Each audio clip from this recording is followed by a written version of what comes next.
মুখাৰ আঁৰৰ অখিল গগৈজন ওলাই পৰিছে।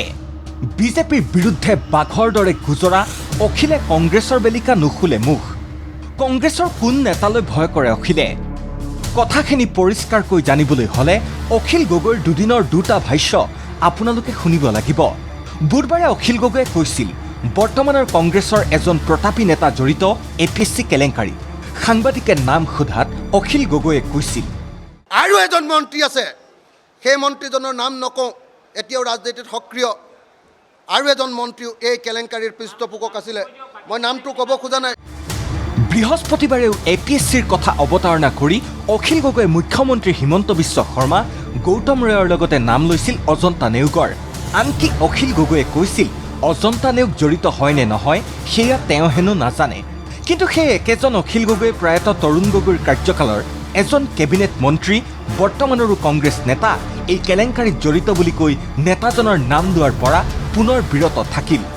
অখিল গগৈয়ে এইবাৰ অৱশ্যে ক'লে, ঐক্যমঞ্চত আছো বাবেই নাম ক'ব নোৱাৰিম। হিমন্ত বিশ্ব শৰ্মা, তৰুণ গগৈ, গৌতম ৰয়, অজন্তা নেওগৰ নামো ওলাইছে। মই অজন্তা নেওগৰ বিষয়টো নাজানো বাৰু, মিছা কৈ লাভ নাই। মই যেতিয়া অনুসন্ধান কৰিছিলোঁ সেই সম্পৰ্কে জনা নাছিলোঁ। হ'ব পাৰে কালি ভূপেন বৰা ডাঙৰীয়াই কৈছে যে অজন্তা নেওগো তাত জড়িত। আৰু এজন কেবিনেট মন্ত্ৰী জড়িত আছিলে কংগ্ৰেছৰ দিনৰ। আমি এতিয়া হেৰিয়াত আছোঁ ন, মানে কি কয়, ঐক্যমঞ্চত আছোঁ ন, গতিকে আপোনালোকে নিজে বিচাৰি উলিয়াই লওক। বুজিছেনে? নিজকে সৎ নিষ্ঠাবান নেতা বুলি দাবী কৰা অখিল গগৈয়ে নাম নললে বিশেষ নেতাজনৰ, যাক লৈ অখিল গগৈক আক্ৰমণৰ লক্ষ্য কৰি ল'লে চামগুৰিৰ বিধায়ক দীপ্লুৰঞ্জন শৰ্মা আৰু বৰহমপুৰৰ বিধায়ক জিতু গোস্বামীয়ে। দীপ্লুৰঞ্জন শৰ্মাৰ প্ৰশ্ন, কংগ্ৰেছী নেতাৰে কিবা লেনদেন হৈছে নেকি অখিল গগৈৰ? একেটা প্ৰসংগত জিতু গোস্বামীয়ে ক'লে, অখিল গগৈয়ে হয়তো কাজিৰঙাৰ গড় খ্যাত নেতাৰ কথাই কৈছে। আমি সদায় কৈ থাকোঁ যে তেখেতে আগতে কিছুমান এলিগেশ্যন বেচলেছ কৰে আৰু তেওঁৰ সকলো এলিগেশ্যন সকলো সময়ত সত্য নহয়। প্ৰথম কথা, মই মাননীয় অখিল গগৈ ডাঙৰীয়াক মই প্ৰত্যাহ্বান জনাইছোঁ। তেখেতেতো যোৱাকালিও কৈছে, কোনেও দাবী কৰিব নোৱাৰে অখিল গগৈ পইচা লৈছে বুলি। তেওঁৰ নামটো কিয় ল'ব নোৱাৰে? তেওঁৰ লগত কিবা লেনদেন হৈছিল নেকি অখিল গগৈ ডাঙৰীয়াৰ? ঐক্যমঞ্চত থকা কোনজন নেতা হ'ব তো আপোনালোকে গম পাইছে। ভাৰতীয় জনতা পাৰ্টিটো ঐক্যমঞ্চত নাই অখিল গগৈ ডাঙৰীয়াৰ লগত।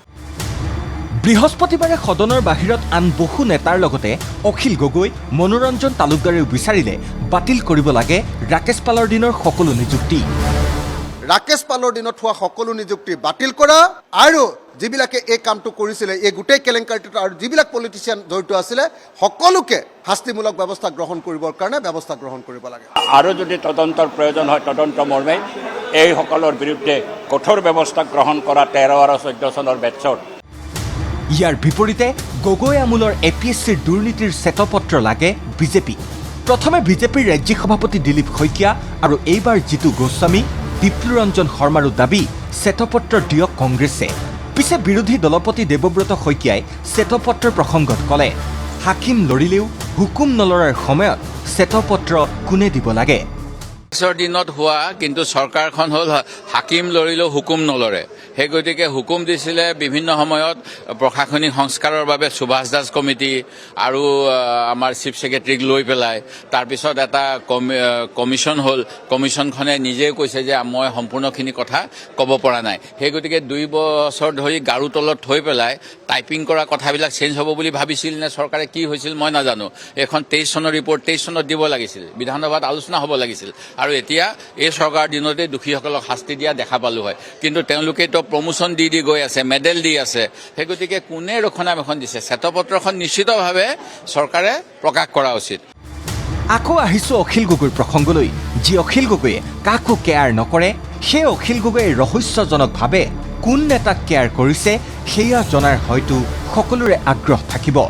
ভিডিঅ' জাৰ্নেলিষ্ট নৱজ্যোতি ডেকা আৰু কিশোৰ হালৰ সৈতে ৰাজু বৰুৱাৰ ৰিপৰ্ট, ND24।